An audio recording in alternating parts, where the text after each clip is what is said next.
एक महान फनकार जिसने भावनाओं को शब्दों में पिरोया, प्यार मोहब्बत से लबरेज गानों से दिलों को छू लिया। तुम मुझे यूं भुला न पाओगे गीत को आवाज देने वाले मोहम्मद रफ़ी, जिन्हें वाकई में कभी नहीं भुलाया जा सकता। रूहानी आवाज से नवाजे गए रफ़ी साहब भले ही इस दुनिया से रुखसती ले चुके हों, लेकिन उनके सदाबहार गानों ने उन्हें चाहने वालों के दिलों में हमेशा के लिए अमर कर दिया।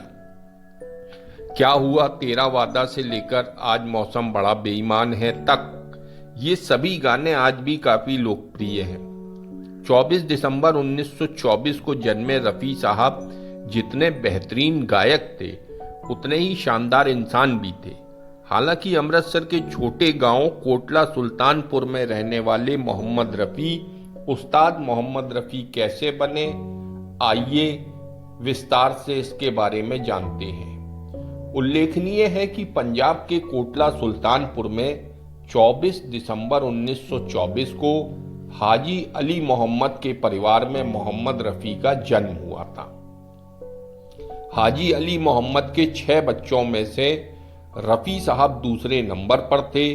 उन्हें घर में फीको कहा जाता था। गली में फकीर को गाते सुनकर रफ़ी ने भी गाना शुरू कर दिया था। धीरे धीरे ये सूफी फकीर उनके गाने की प्रेरणा बनता गया और वो मोहम्मद रफ़ी से उस्ताद मोहम्मद रफ़ी बन गए। रफ़ी के बड़े भाई सैलून चलाया करते थे। मोहम्मद रफ़ी की पढ़ाई में कोई रुचि नहीं थी। ऐसे में उनके पिताजी ने उन्हें बड़े भाई के साथ सैलून में काम सीखने के लिए भेज दिया। रफ़ी के साले मोहम्मद हमीद ने रफ़ी में प्रतिभा देखी और उनका उत्साह बढ़ाया। हमीद ने रफ़ी साहब की मुलाकात नौशाद अली से करवाई, जिसके बाद उन्हें हिंदुस्तान के हम हैं, हिंदुस्तान हमारा है की कुछ लाइनें गाने का मौका मिला था। मोहम्मद रफ़ी ने पहली दफ़ा 13 वर्ष की उम्र में स्टेज परफॉर्मेंस दी थी। ये अवसर उन्हें महान के.एल. सहगल के एक संगीत कार्यक्रम में मिला था। 1948 में रफ़ी ने राजेंद्र कृष्ण द्वारा लिखित सुन सुनो ए दुनिया वालों बापूजी की अमर कहानी गाना गाया। इस गाने के हिट होने के बाद उन्हें तत्कालीन प्रधानमंत्री जवाहरलाल नेहरू के घर में गाने के लिए आमंत्रित किया गया था। मोहम्मद रफ़ी ने बॉलीवुड की कई फिल्मों में शानदार गाने गाए, जिन्हें हिंदी संगीत के इतिहास में गिना जाता है। उन्होंने हिंदी गानों के अलावा कई क्षेत्रीय और विदेशी भाषा में भी गाने गाए। रफ़ी के गानों के दीवाने तो करोड़ों हैं, लेकिन उनकी निजी जिंदगी के बारे में कम ही लोगों को पता है। बहुत ही कम लोग जानते हैं कि मोहम्मद रफ़ी ने 2 शादियां की थी। अपनी पहली शादी की बात उन्होंने सबसे छिपा कर रखी थी। इसका खुलासा मोहम्मद रफ़ी की बहू यास्मीन खालिद रफ़ी ने किया। यास्मीन ने अपनी किताब मोहम्मद रफ़ी मेरे अब्बा एक संस्मरण में रफ़ी की पहली शादी का जिक्र किया।